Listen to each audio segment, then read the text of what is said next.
arms. All right, now, let's say this is the soul.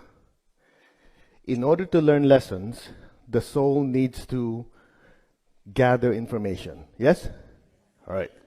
So since the soul is made of pure energy, it needs a physical body to use to experience what physical pain and pleasure is. It needs to have another body or shell to experience feelings. That's what you call astral body or emotional body. It needs a mental body to be able to process information called thoughts or thinking. Make sense? Now, this soul is called Atma in Sanskrit. What is it called in Spanish? Alma. In Italian, it's called anima, where the word animate comes from. So the soul literally enters the body and animates it. How are we doing so far? Now in Spanish, the word flesh or meat is called what? Carne. Right? Carne. So the soul made of pure energy and formless, what does that say? Formless, needs to Who got that? So the spiritual self made of pure energy and light needs to enter a body in and take on flesh, carne, in order to function in those lower worlds. Who got that? So, to make it simple, that's why we did this, just imagine that liquid is the soul. In order to learn lessons, it pours a portion of its energy into a physical, emotional, and mental shell. How we doing? See the liquid here? Say higher soul. See the liquid here? Where did they come from? Well, if there's a higher, there must be, say, lower soul. Incarnated soul. Embodied soul.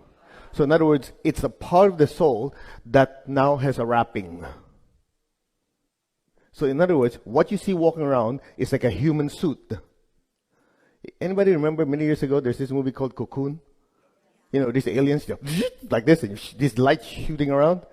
I mean, that's a kind of easy way to explain it. Like you're a being of light wearing a human suit. What you call death is simply, how are we doing so far? So, let's do this again. In order for the soul to learn lesson, it has to put a portion of itself, of its energy, into physical, emotional, mental shells, go around, learn lessons. And then at some point, when all the lessons are learned,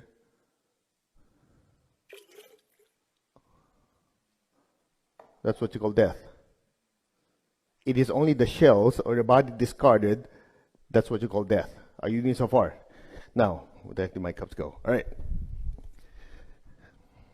The question is, how do you evolve? I made these lines to tell you where the lines are, the amount of energy or knowledge the soul has. As it goes through life,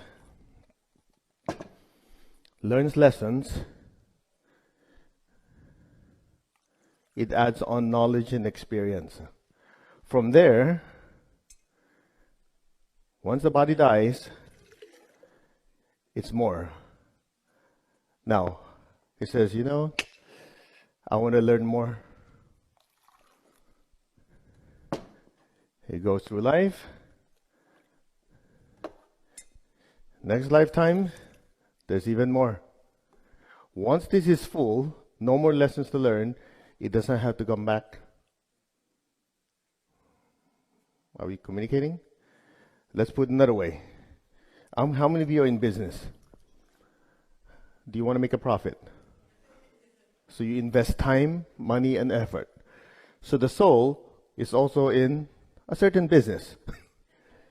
It invests a portion of its energy, and then as it goes through life, it learns lessons. These lessons are what you call spiritual profit. When the body dies, the soul evolves. That's called spiritual profit. How are we doing so far up to here?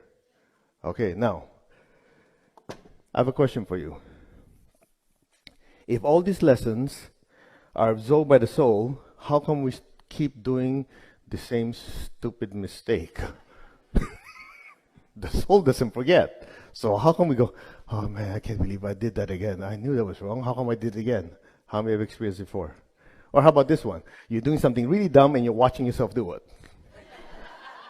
Never experienced? You scream, and part of you go, what are you doing? You go, I know, but I'll do it anyway.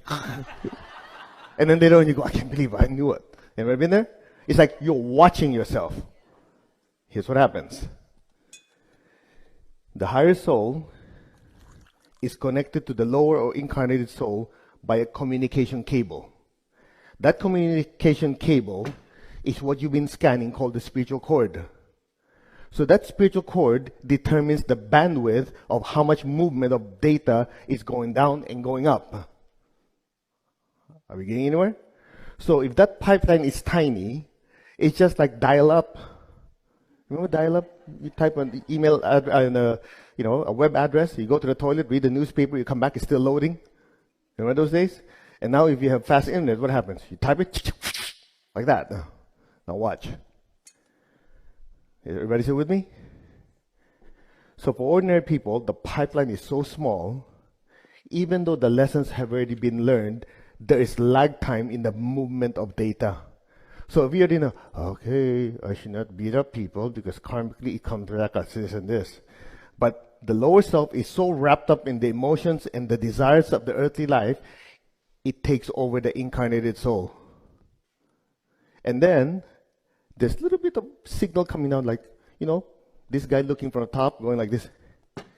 Hey, you. Don't do that. But by the time it comes to, it's like, don't. A few hours later, do that. I mean, you get my point. There's lag time. Because of that lag time, oftentimes the incarnate soul already screwed up big time. They go, yeah, I know what you mean. Do you get my point? I'm using it everyday terms. Now watch. As you do more meditation and spiritual practice, the pipeline gets bigger. What happens to the pipeline? It gets bigger and bigger. So what happens is the two computers have a closer relationship. The data moves faster. So this manifests as different levels of awareness. What is it?